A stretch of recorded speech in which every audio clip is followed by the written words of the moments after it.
दोस्तों, एक समय ऐसा था जब अमेरिका भारत को अपने फाइटर जेट छूने तक नहीं देता था, लेकिन आज वही अमेरिका भारत के डिफेंस के लिए पूरी जान लगा रहा है। और जो फाइटर जेट अभी तक अमेरिका भारत को नहीं देना चाहता था, अब अमेरिका घातक हथियार भारत को देने के लिए रूस और फ्रांस जैसे देशों से लड़ रहा है।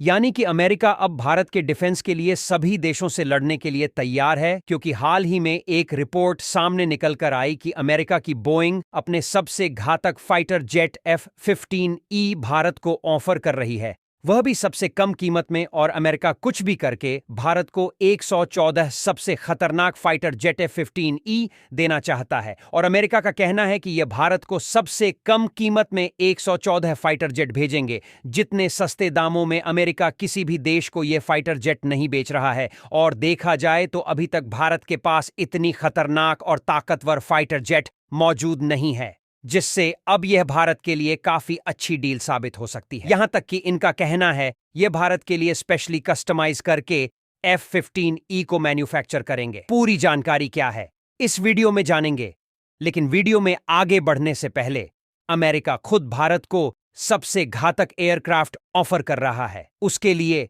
वीडियो को एक लाइक करके चैनल को सब्सक्राइब जरूर कर लीजिए, क्योंकि यह आपके लिए तो फ्री है, लेकिन इससे हमारी काफी मदद होती है।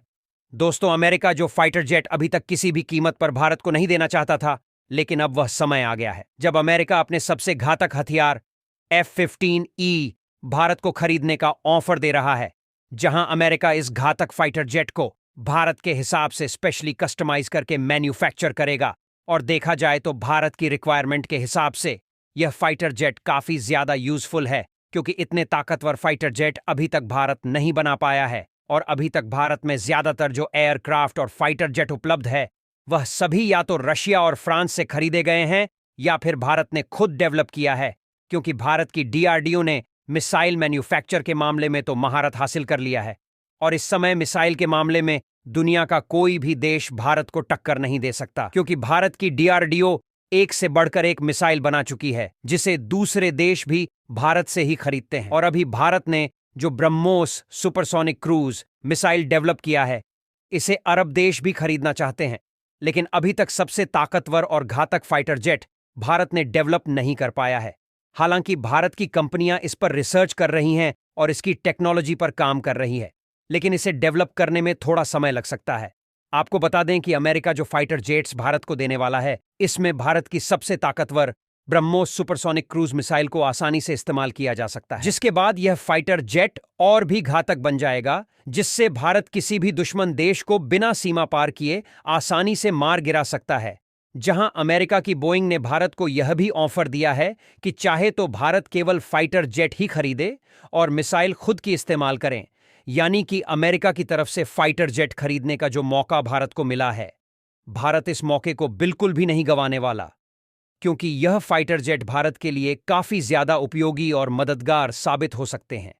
क्योंकि इस फाइटर जेट में हाई क्वालिटी सेंसर और एडवांस कम्युनिकेशन सिस्टम है, जो कि इंडियन एयरफोर्स की रिक्वायरमेंट को पूरा करने के लिए काफी है। और अमेरिका यह फाइटर जेट भारत को देने के लिए इतना हावी हो गया है कि वह खुद कह रहा है कि भारत चाहे तो इसे राफेल से कंपेयर करके खुद देख सकता है। और राफेल की बात की जाए तो यह एक फ्रांस की डिफेंस मैन्युफैक्चरर कंपनी द्वारा डेवलप्ड एडवांस सिस्टम वाला फाइटर जेट है, जो कि इस समय भारत में 36 राफेल मौजूद है। और अमेरिका की बोइंग कंपनी का कहना है कि जो फाइटर जेट अमेरिका के द्वारा भारत को दिया जा रहा है, इसकी क्वालिटी और सर्वाइवल क्षमता राफेल की तुलना में कई गुना ज्यादा है। और सबसे बड़ी बात यह है कि राफेल के कंपैरिजन में इस फाइटर जेट की पेलोड कैपेसिटी बहुत ही ज्यादा है, जिससे एक फाइटर जेट में एक साथ 22 मिसाइल लगाई जा सकती है। यहां तक कि इसकी क्षमता इतनी ज्यादा है कि इसमें हाइपरसोनिक मिसाइल का भी इस्तेमाल किया जा सकता है। और इसकी जो फायर पावर और लॉन्ग रेंज की पोटेंशियल है, वह इंडियन एयरफोर्स की जरूरतों के हिसाब से काफी ठीक ठाक है। यानी कि यदि फ्यूचर में भारत को किसी भी देश के ऊपर एयर स्ट्राइक करना पड़े, तो इस फाइटर जेट की रेंज इतनी ज्यादा है कि दुश्मन देश में बिना एंटर किए देश को शूट डाउन करके यह फाइटर जेट आसानी से वापस आ जाएंगे। इसके अलावा अगर इसकी कीमत को देखा जाए तो फाइटर F-15E जो अमेरिका भारत को दे रहा है, उसके लिए भारत को राफेल और यूरो फाइटर टाइफून के कंपैरिजन में कम कीमत चुकानी होगी, यानी कि भारत को अमेरिका की बोइंग से हर एक फाइटर जेट के लिए लगभग $90 मिलियन देने होंगे। और इसकी जीवन अवधि यानी कि लाइफ टाइम को देखा जाए तो वह लगभग 20,000 घंटे के करीब होने वाली है, जो कि राफेल की तुलना में इसकी लाइफ टाइम भी कहीं ज्यादा है। फिलहाल इसको खरीदने में तो ज्यादा खर्च नहीं है,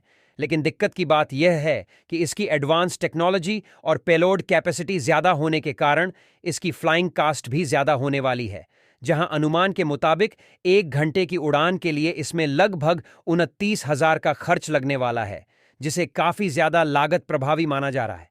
इसके अलावा एक और दिक्कत की बात यह है कि अमेरिका में डेवलप किए गए फाइटर जेट को चलाने का एक्सपीरियंस इंडियन एयरफोर्स के पास नहीं है। इस वजह से इसे सीखने में काफी ज्यादा मुश्किलों का सामना करना पड़ सकता है, क्योंकि इस समय अभी तक इंडियन एयरफोर्स रूस और फ्रांस के फाइटर जेट को यूज करती आई है, और भारत में जो इस समय फाइटर जेट मौजूद हैं वह ज्यादातर रूस और फ्रांस से ही खरीदे गए हैं। हालांकि यह भारत की इंडियन फोर्स के लिए उतना भी ज्यादा मुश्किल भरा काम नहीं होने वाला है, और इंडियन एयरफोर्स को इतना कॉन्फिडेंस है कि वह इसे आसानी से ऑपरेट कर सकते हैं, क्योंकि इस समय इंडिया में बोइंग की जो C-17 ट्रांसपोर्ट एयरक्राफ्ट मौजूद है उसे इंडियन पायलट द्वारा ही पायलट किया जाता है, और इसके अलावा अच्छी और चिनूक हेलीकॉप्टर का यूज हम ऑलरेडी कर चुके हैं, तो इसे भी हम आसानी से यूज कर सकते हैं। उसमें उतनी भी ज्यादा दिक्कत वाली बात नहीं है, यानी कि जिस तरह से अमेरिका भारत को F-15E फाइटर जेट खरीदने का ऑफर दे रहा है, उससे भारत के पास फाइटर जेट खरीदने के ऑफर की कमी नहीं है, जिसमें भारत 114 फाइटर जेट्स खरीदने का प्लान बना रहा है, और यह भारत के लिए काफी यूजफुल साबित होने वाला है। फिलहाल इसके अलावा देखा जाए तो भारत इस समय 5th जनरेशन वाले फाइटर जेट पर ऑलरेडी काम कर रहा है, जिससे भारत खुद भी पावरफुल एयरक्राफ्ट जल्द ही बनाने वाला है, लेकिन इसमें थोड़ा समय जरूर लग सकता है। और इस समय तो भारत तेजस फाइटर जेट की मैन्युफैक्चरिंग को भी बढ़ाना शुरू कर दिया है, और भले ही तेजस सिंगल इंजन वाला फाइटर जेट है, लेकिन इसके बावजूद भी यह 8 से 9 टन वजन आसानी से कैरी कर सकता है, जिससे कई वेपन्स और मिसाइल कैरी कर सकता है, जिससे कई वेपन्स और मिसाइल को कैरी करने में किसी भी प्रकार की दिक्कत नहीं है। यानी कि कुल मिलाकर भारत का डिफेंस लगातार डेवलपमेंट की ओर आगे बढ़ रहा है और दिन पर दिन मजबूत होता ही जा रहा है, क्योंकि इस समय भारत ने अर्जुन टैंक्स की मैन्युफैक्चरिंग को भी बढ़ा दिया है। बाकी आप लोगों को क्या लगता है कि अमेरिका जिस तरह से फाइटर जेट खरीदने के लिए भारत को ऑफर दे रहा है, उससे भारत को अमेरिका से फाइटर जेट खरीदना चाहिए या फिर खुद से भारत में ही डेवलप करना चाहिए? अपनी राय कमेंट में बताएं, और इस वीडियो को एक लाइक करके अपने मित्रों तक शेयर जरूर करें ताकि उन्हें भी जानकारी मिल सके। इसी तरह और भी जानकारी वाली वीडियो देखने के लिए चैनल को सब्सक्राइब करके बेल आइकन को ऑल पर जरूर सेलेक्ट करें। फिर मिलते हैं एक नई जानकारी के साथ, तब तक के लिए जय हिंद, जय भारत।